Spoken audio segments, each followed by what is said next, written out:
പായുന്നയാകാശം ഞാൻ വലിയ കുതിരയാണെന്നാ ഭാവം, കാലൊടിഞ്ഞാണെന്നേ ഉള്ളൂ. ആകാശം ഞാൻ ഏകദേശം ഈ ഡയറക്ഷനോട്ടാണല്ലോ ആ വണ്ടി വന്നത്. അതെ സാർ, നമ്മൾ കുറച്ചു മുമ്പ് അവരെ കണ്ടാണല്ലോ. അമ്മ രക്ഷപ്പെടാതിരിക്കാൻ വേണ്ടിയാ ഞാൻ തന്നെ ജീപ്പ് ഓടിച്ചത്. അതൊരു പ്രശ്നമായി. മറ്റവന് നന്നായി വണ്ടി ഓടിക്കാൻ അറിയാം, അതും ഒരു പ്രശ്നമായി. ജോസപ്പേ,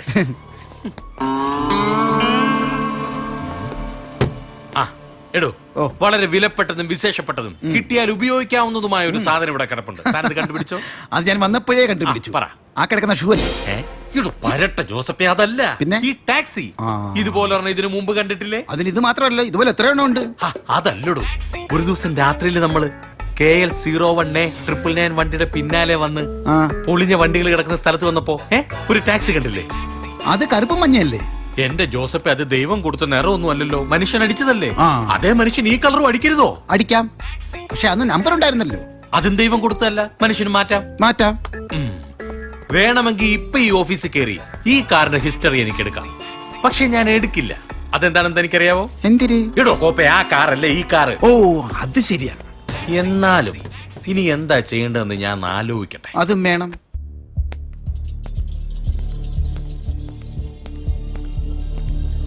നീ എന്താ ഭക്ഷണം കഴിക്കാൻ വരാത്ത? എടാ, അച്ഛൻ ആ വണ്ടി കൊണ്ട് നടന്നാൽ ശരിയാവില്ല. അച്ഛൻ അതും കൊണ്ട് ഇപ്പൊ എങ്ങോട്ടാ പോയത്? അതൊന്നും എനിക്കറിയില്ല.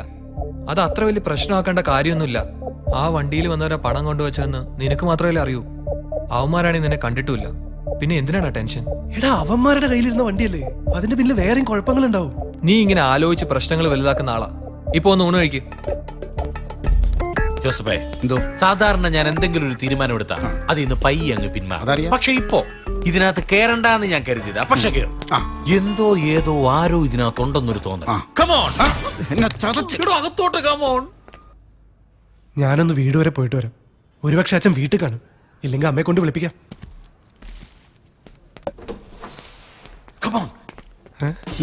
മൂക്കിന്റെ പാലം തല്ലി കൊടുത്തിട്ട് കമോൺ.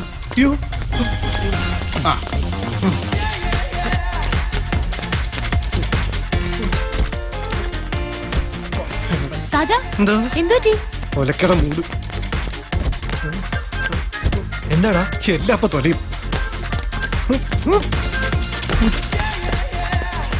ജാനകി, ചോറുണ്ടായിരുന്നോ? ഇതെന്താ തിരുവാതിര കളിക്കാ?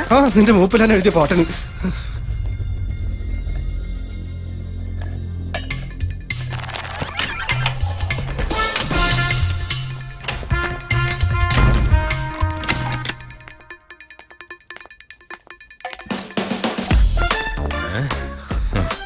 നല്ല കളർ കോമ്പിനേഷൻ അല്ലേ? അതെ, പിങ്കും ഗ്രീൻ. അതെ അതെ, ഇതും കൊള്ളാം. എന്താടാ നിക്കുന്നേ? ഇത്ര നേരം ഇരിക്കുവായിരുന്നു സാർ. ഞാൻ വിചാരിച്ച ബഹുമാനം കൊണ്ടാണ്.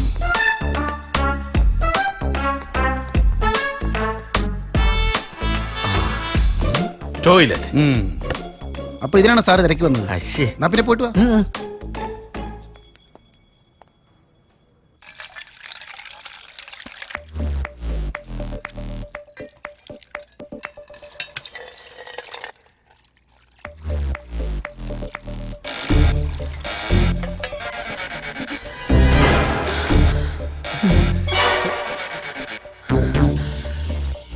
ഇതൊന്നും ആരോടും പറയല്ലേ. ജോസഫേ, ഇനി ഇവിടെ നോക്കാൻ ബാക്കിയുള്ളത് ഈ ബാത്റൂമിനുള്ളിൽ മാത്രം. ഞാനൊന്ന് പോയി നോക്കണോ? അല്ല, സാറിന്റെ അന്വേഷണം വെച്ച് നോക്കുമ്പോ ഇതിനകത്ത് ഒരു കോപ്പനും കാണില്ല എന്നല്ലേ? അതെ, അത് തന്നെ ഞാൻ ഉദ്ദേശിച്ചത്. താനപ്പ എന്റെ മനസ്സ് വായിച്ച്. കുറെ നാളായില്ലേ സാറിന്റെ പുറകെ നടക്കാൻ തുടങ്ങിയിട്ട്. എന്റെ മനസ്സ് പഠിക്കണമെങ്കിൽ താനിഞ്ഞൊരു 100 ജന്മം കൂടെ പോലീസായിട്ട് ജനിക്കണം. ഈ ബാത്റൂമിൽ ആളുണ്ട്, ഞാൻ ഇന്ന് അവനെ പിടിച്ചിരിക്കും. കുറ്റിയിട്ടിരിക്കുകയാണല്ലേ? ചവിട്ടി പൊളിക്ക് സാർ.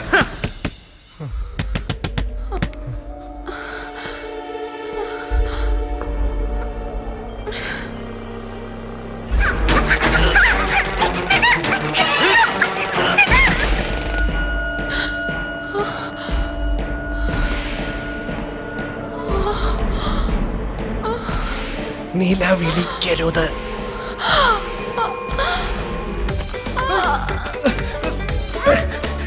തെറ്റിദ്ധരിക്കരുത്. എടോ ജോസഫേ, എന്നെ ഒറ്റയ്ക്ക് പറഞ്ഞു വിട്ടിട്ട് താൻ ഇവിടെ തന്നെ നിൽക്കുകയാണോ? ഒറ്റയ്ക്ക് പിടിക്കാൻ പോയല്ലേ? പോയി പിടി.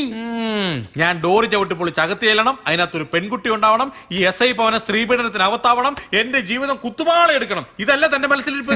ബാത്റൂമിനുള്ളിൽ ആരുമില്ല, നമ്മൾ കയറി നോക്കുന്നുമില്ല. തമന്നേ, ഞാനൊന്ന് മൂത്രം ഒഴിച്ചാലോ? ഇവിടെ അതൊക്കെ വൃത്തിയുള്ള സ്ഥലമാണ്, അവിടെ നിന്ന് ഒഴിച്ചാൽ നമുക്ക് പോവുകയല്ല. നമുക്ക് ആ സ്റ്റേഷനിൽ തന്നെ പോയി ഒഴിക്കാം. സ്വർണ്ണമഴയൊന്നും അല്ലല്ലോ ഈ പോകുന്നത്, പിന്നെ എവിടെ ഒഴിച്ചാലും ആ പോവും. അതാണ്, വാ. ഇതൊക്കെ സ്വർണ്ണമഴ തന്നെ ആയിരിക്കും.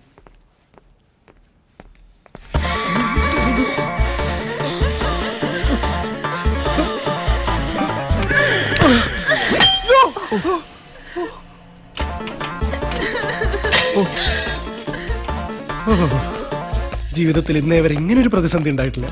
ഓ, എന്നാ ബലമാ ജാനകി. എന്റെ തലമണ്ട പൊട്ടി. ബ്ലഡ് വന്നോ? നീ ഇങ്ങനെ കിടന്ന് ഉരുളൊന്നും വേണ്ട. ഇതൊക്കെ അവളുടെ ഇഷ്ടം കൂടി നോക്കിട്ട് വേണമായിരുന്നു. അതെന്തോന്നു? ഇതിപ്പോ ജാനകി പാത്രം കഴുകാൻ കയറിയോണ്ട് രക്ഷപ്പെട്ടടി. വേറെ വല്ലവനും ആയിരുന്നെങ്കിലോ കഥ മാറിയില്ലേ? എടാ ഗൗളി, നീ ഇത്ര തറയണോ? ഒരു സ്ഥാപനത്തിന് MD തന്നെ ബാത്റൂമിൽ കയറി ഒളിച്ചിരുന്ന സ്ഥിതിക്ക് ലേഡീസിനും ജെന്റ്സിനും വേറെ വേറെ ബാത്റൂം ആക്കണം. ഒരു അബദ്ധം പറ്റി ചാടി കയറി എന്നും കരുതി നീ വല്ലാതങ്ങ്.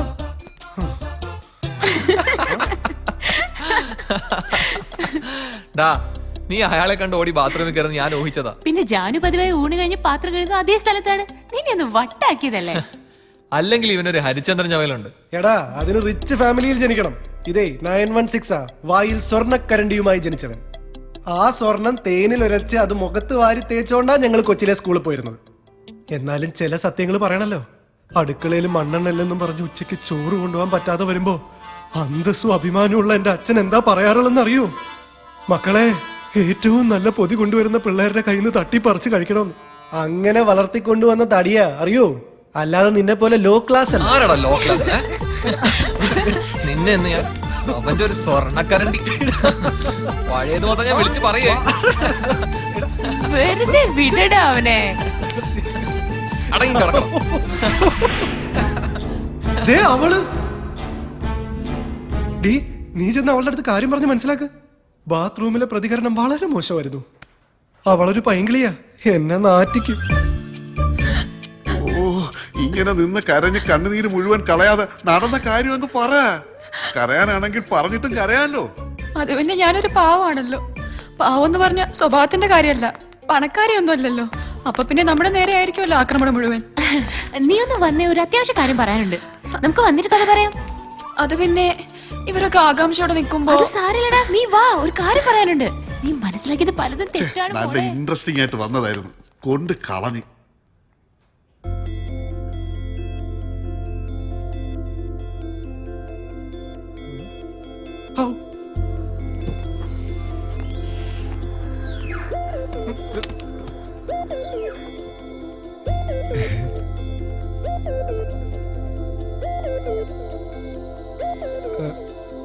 പാത്രം ഞെണെങ്കിൽ പുതിയതൊരെണ്ണം വാങ്ങിത്തരാം. സോറി സാർ, പെട്ടെന്ന് എന്നെ സാമ്പത്തികമായി സഹായിച്ചപ്പോ ആരെങ്കിലുമൊക്കെ ബാത്റൂമിൽ കയറി ഒളിച്ചിരിക്കുന്നു തോന്നിയിരുന്നു. അത് MD തന്നെ ആയിരിക്കുമെന്ന് തീരെ പ്രതീക്ഷയില്ല. പിന്നെ അവരൊക്കെ പറഞ്ഞപ്പോഴാണ് സാറ് ഡീസൻ്റാന്ന് മനസ്സിലായത്. സോറി സാർ, MDയെ തല്ലിയതിന്റെ പേരിൽ എന്നെ പറഞ്ഞയക്കുകയാണെങ്കിലും പറഞ്ഞയക്കില്ലല്ലോ. പറഞ്ഞയക്കാൻ പോവാ ഇവിടുന്ന് നിന്റെ സീറ്റിലേക്ക്.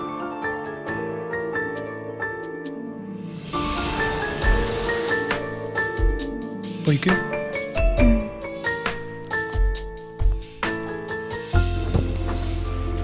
ഒരു 5 മിനിറ്റ് കൂടി വാപത്തി പിടിച്ചിരുന്നെങ്കിൽ എന്റെ കാറ്റ് പോയേനെ, MD അകത്തു ആയേനെ.